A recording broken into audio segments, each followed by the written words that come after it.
So we were discussing about principle of least time and its application in proving that light travels the path which would take the least time, and it is not just a straight line. Okay, so now we will prove the Snell's law of refraction using Fermat's principle. Okay, the Snell's law of refraction using Fermat's principle, and for that you can say that you have a boundary which divides two different medias. For example, this media is having diffractive index n1 and this is having diffractive index n2, and you have a point A in refractive india 1 refractive index n1, and a point B which has refractive index which is in the plane or region having refractive index n2, and this distance, let me just say, ये जो distance है is A और ये जो distance है is B. I'm not taking negative sign because I'm only taking it as a distance, so it is just B from origin, the distance. Fine. Now if I take that my light is coming and striking at a point and then it is bent and then move to B. Okay, हमने ये माना है.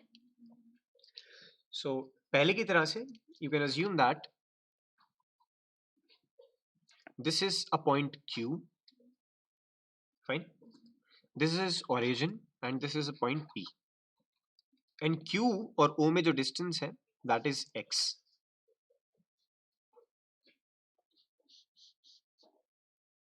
तो ये जो distance है is X.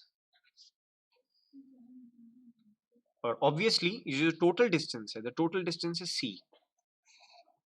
तो बचा हुआ distance क्या हुआ? This distance will be then C minus X.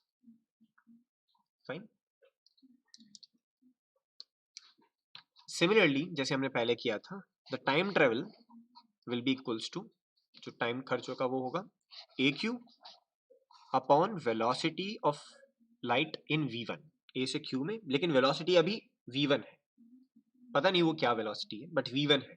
मैं मान रहा हूँ in material with refractive index N1 the velocity is V1 plus QB the velocity is V2. Now I don't know what velocity is, but velocity is, let's say, any velocity V2. It will have some relationship with the velocity in free space as C by N, but let us not count that now. If you now geometrically put the values of AQ and QB, you will get that delta T should be equals to AQ क्या होगा?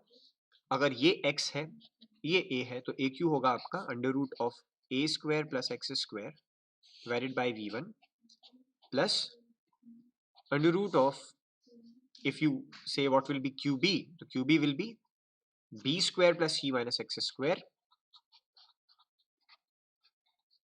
divided by V2. And as we discussed last time also, light will take the path which is having least time. So we will maximize or minimize delta T. We will minimize delta T for X. So we will take del by del X of delta T. When we will take del by del X of delta T, what we will get? It will be somewhat similar to what we did earlier, 1 upon 2 V1 upon under root of A square X square, and then you will have minus 2x.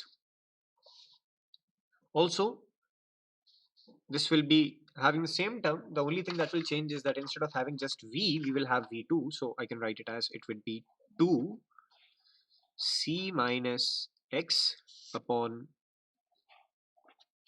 2V2 under root of B square plus C minus X whole square. Fine. Yep. Now we have to equate it to 0, right? For maximum or minimum, you have to equate it to 0. When you will equate it, 2 से 2 भी cut जाएगा अभी. This is not V square like this, it is V2. Okay, it's not V square. So 2 से 2 अभी भी cut जाएगा, but now you will have something like x upon V1 A square plus X square is equals to c minus x upon v2 under root of b square plus c minus x ka whole square. Okay, you will have something like this. Again, if this is angle I, which is the incident angle, then this also is angle I, right? And if this is angle R, then this also is angle R. ये parallel है. So we got from here also that actually x upon a square plus x square का root जो है इतना term, that is actually equals to sin I. ये देख लीजिए, sin is perpendicular upon hypotenuse. This perpendicular upon hypotenuse is this. So we have sin I upon v1 is equals to, on the similar basis you will have sin R upon v2. Okay, so if from this equation you take the ratio of sin I upon sin R,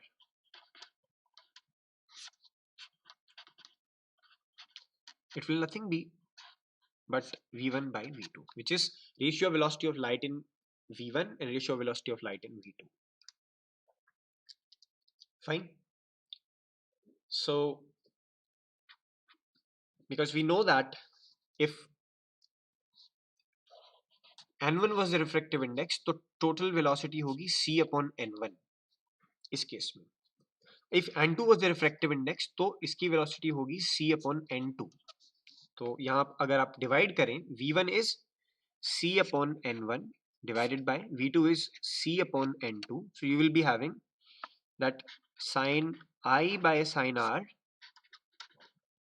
is equals to n2 upon n1 and not n1 upon n2. n2 will go in up and n1 will be in numerator, and we call this as the effective dielectric refractive index.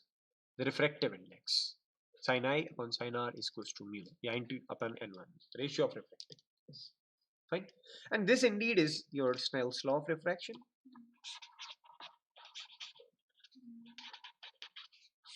Okay. So we have in a way proved both Snell's law of refraction as well as law of reflection of light rays using Fermat's principle, because we have to anyways minimize it. अच्छा, you can do another task. You take यहाँ से x की क्या value होगी and try to prove that ये जो हमने equal to 0 लगाया it was actually a minima not maximum. You can prove that as additional assignment. Okay, it's up to you. That is going to be a bit tricky, but you can try that. So this almost finishes your unit on electromagnetic theory or electromagnetics. Now you'll do some miscellaneous things like lasers and optical fiber cables, etc. Thank you so much, all of you.